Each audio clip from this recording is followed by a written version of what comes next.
Olá, minhas crianças! Hoje é a nossa primeira aula gravada de geografia.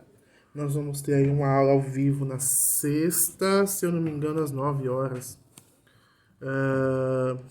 Eu vou explicar para vocês o capítulo da apostila. Vocês vão fazer as atividades.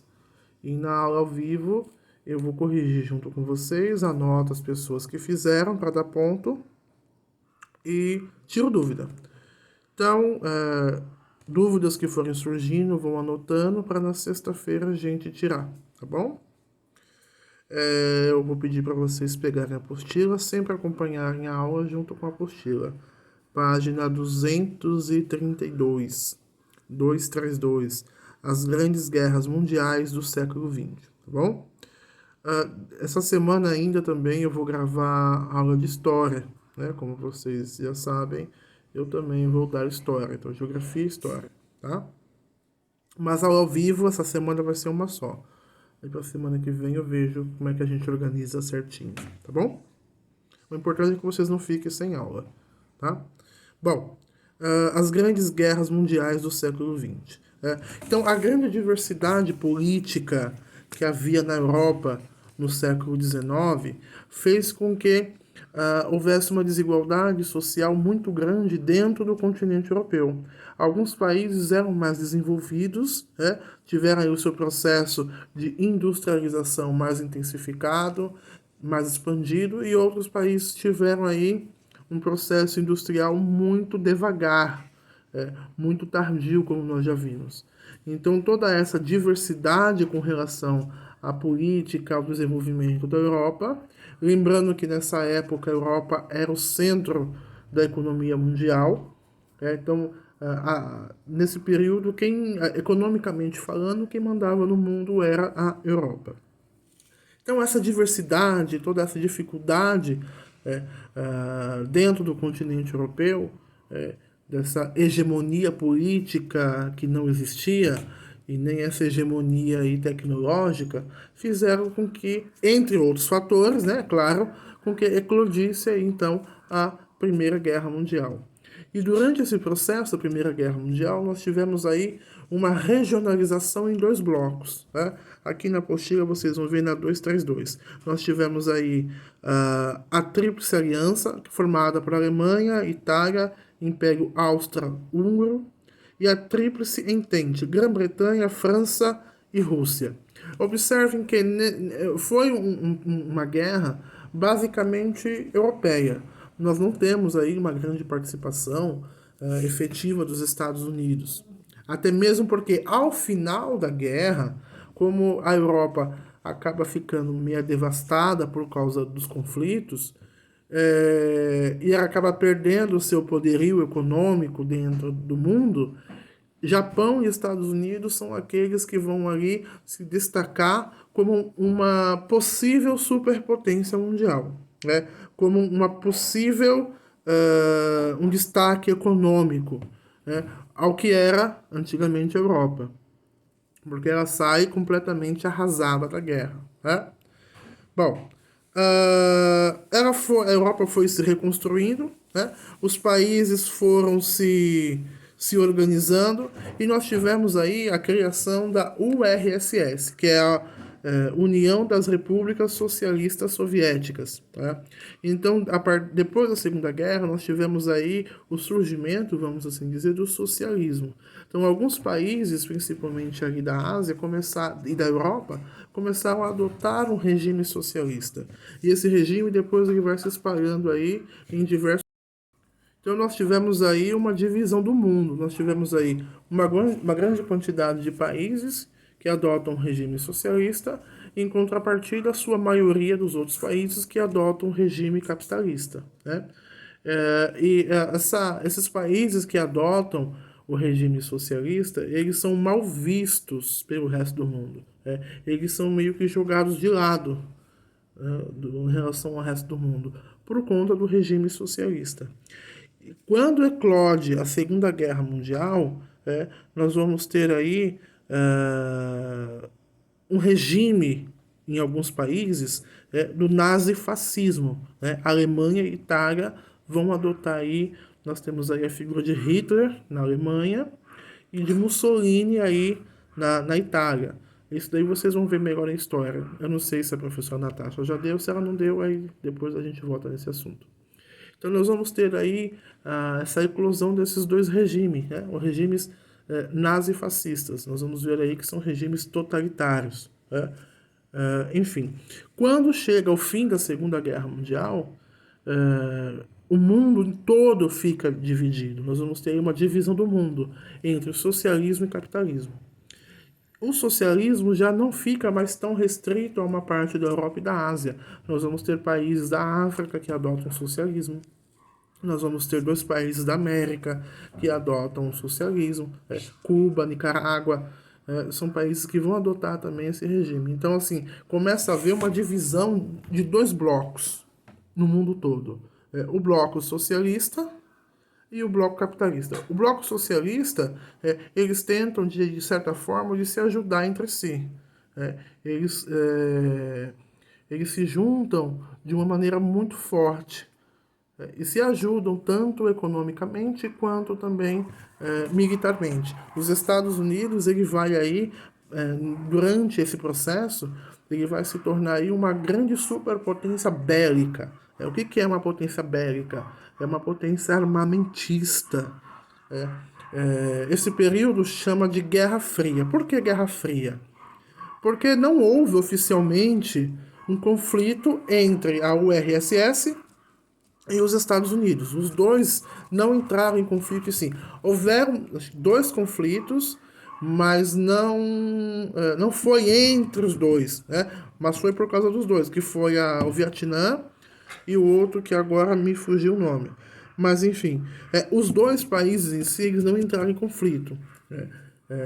Por isso que é chamado de Guerra Fria. Foi uma guerra principalmente de ideologias.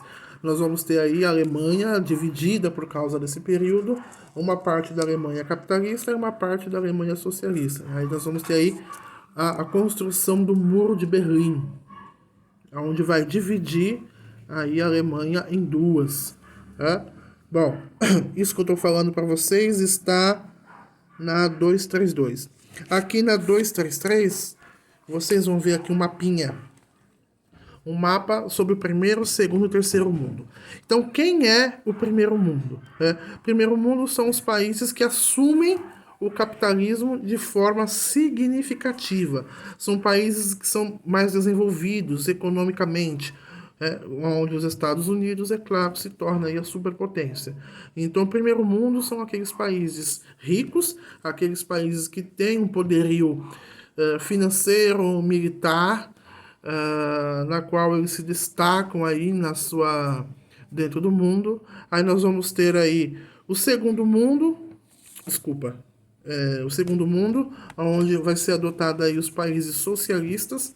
Então, todo aquele que não é capitalista e que não é capitalista, que adota o regime socialista, ele passa a ser país de segundo mundo. Então, primeiro mundo, países capitalistas, países ricos, com um poderio bélico muito forte, um poderio militar muito forte, com uma influência muito forte. Segundo mundo, são aqueles que adotam o regime socialista.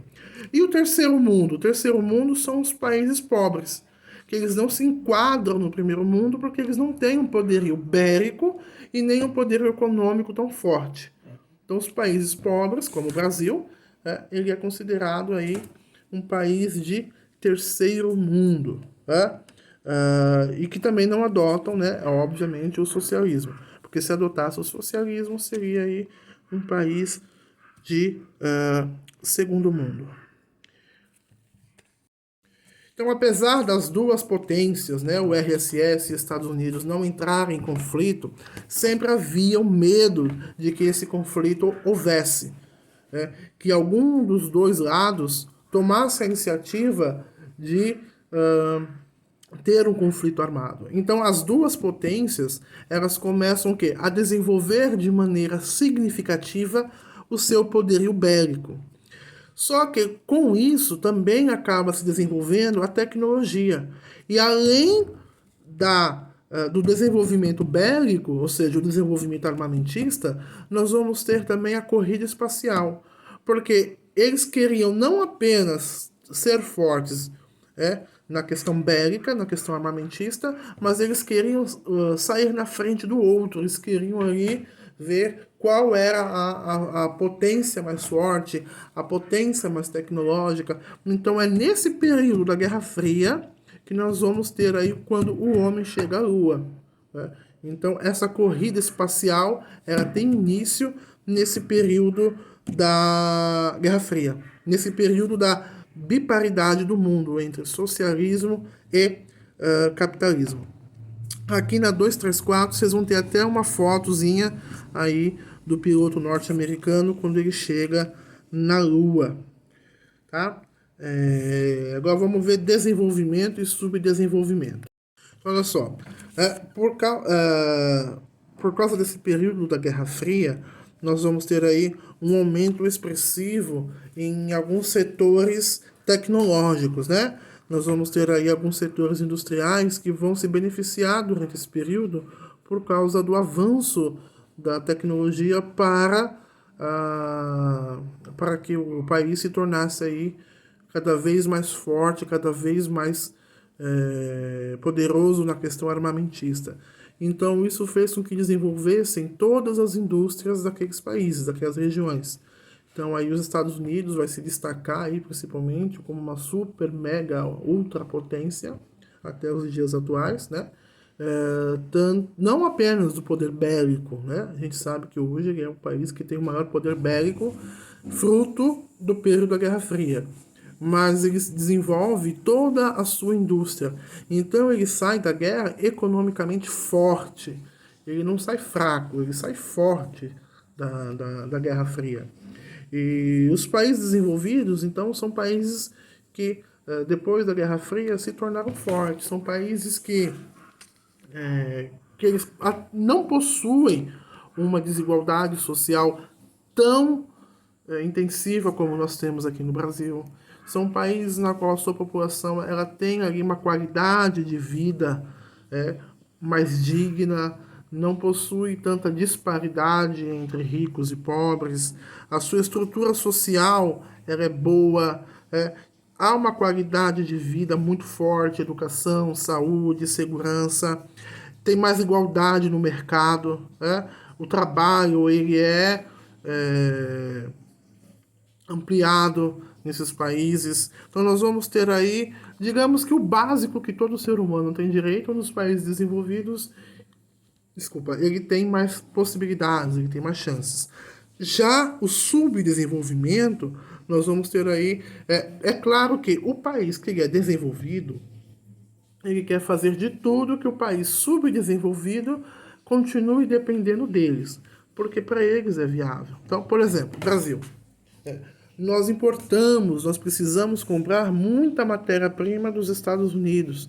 Então, nós somos aí ainda dependentes na nossa indústria, principalmente, em algumas matérias-primas. Seja a indústria de cosméticos, seja a indústria farmacêutica, nós precisamos ainda comprar muitos insumos. Vocês veem aí nesse período da pandemia, tem coisa que a gente precisa comprar da China. A China se destaca ultimamente como aí uma potência econômica e possivelmente, segundo alguns estudos, ela pode vir a passar os Estados Unidos na questão econômica. Então, nós ainda dependemos de muitos países, né? De comprarmos insumos, de comprar matéria-prima. E todo país desenvolvido quer que o subdesenvolvido continue assim, porque isso vai fortalecer a economia do seu país, né?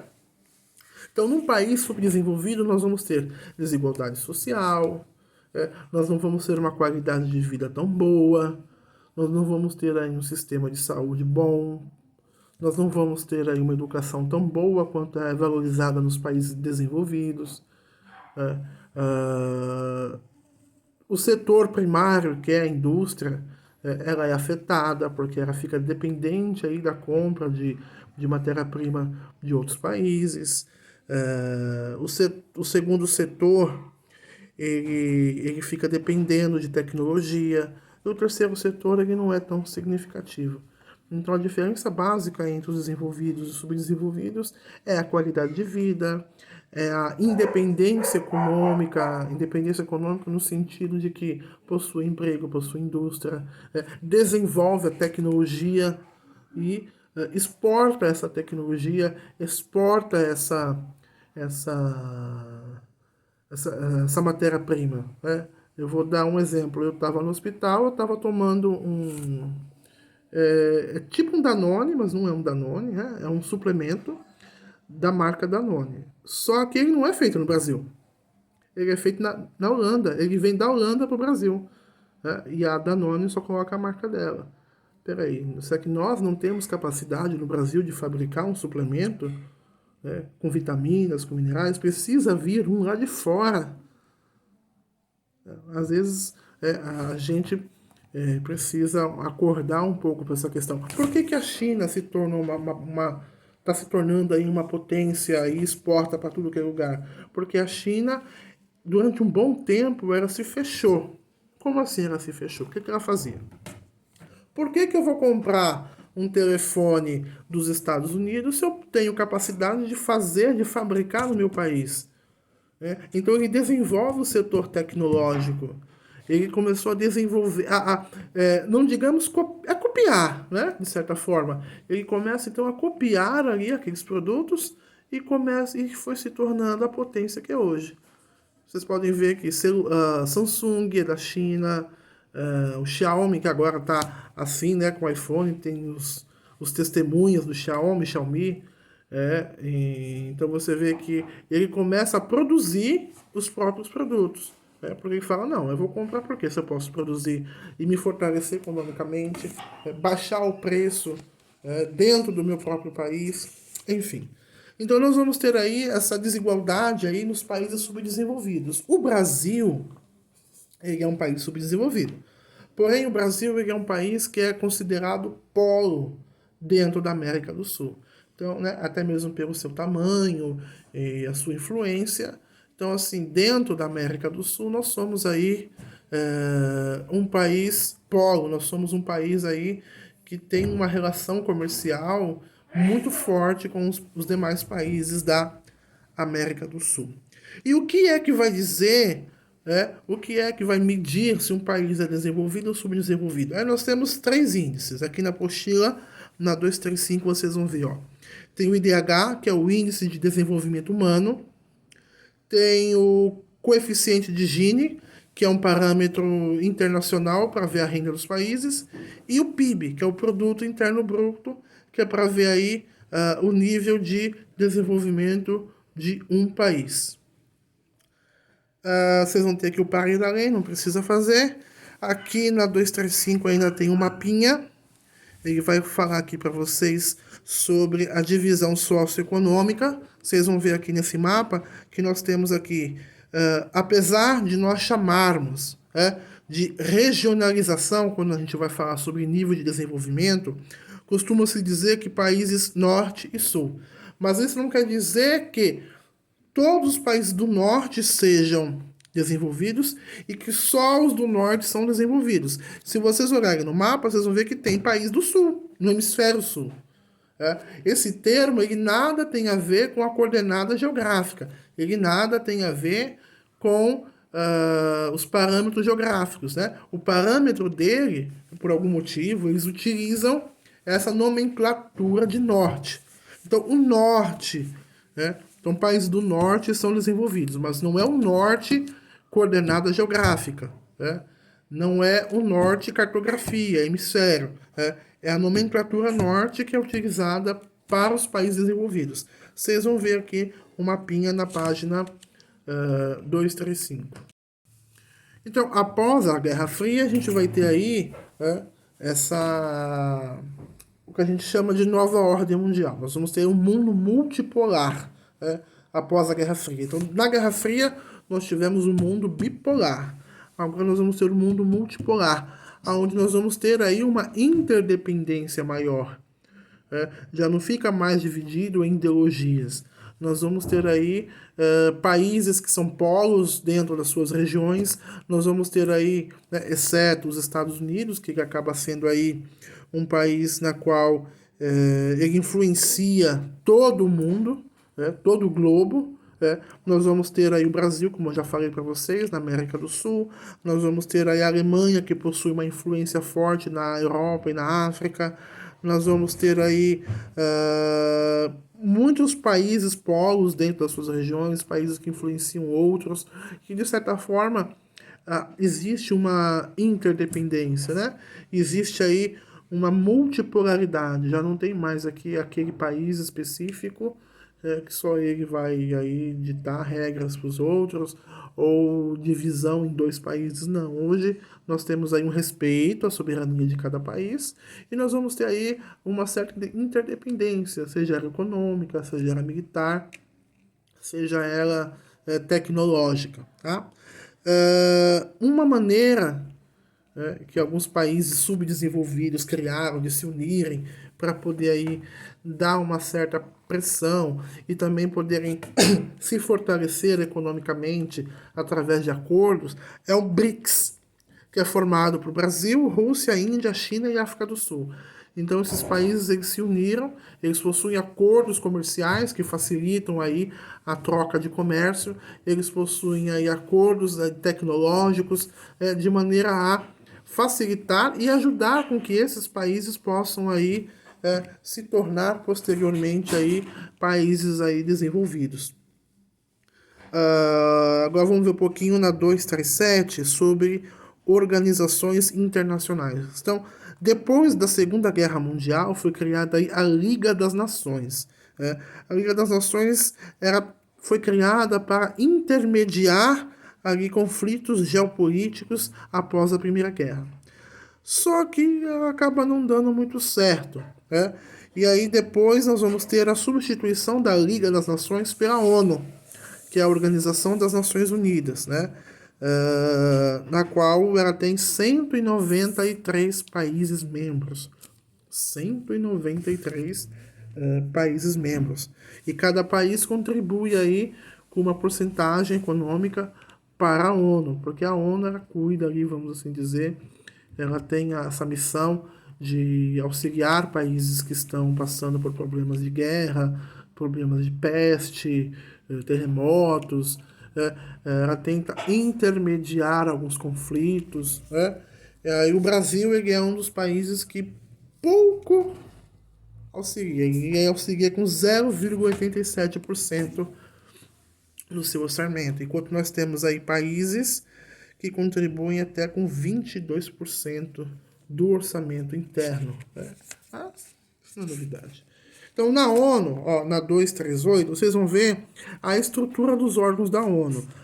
A Assembleia Geral, que é formada por todos os países membros.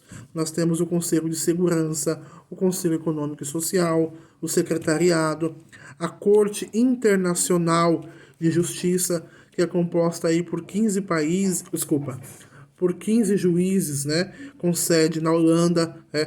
Foi feito um acordo internacional entre todos os países membros da ONU, aqueles 193 países, na qual aí essa Corte Internacional de Justiça, ela não tem poder de decidir algo dentro de um país, né, porque os países são soberanos dentro do seu território, né, existe a soberania, mas ela pode vir a aplicar algumas sanções, na qual vão ser seguidos pelos demais países.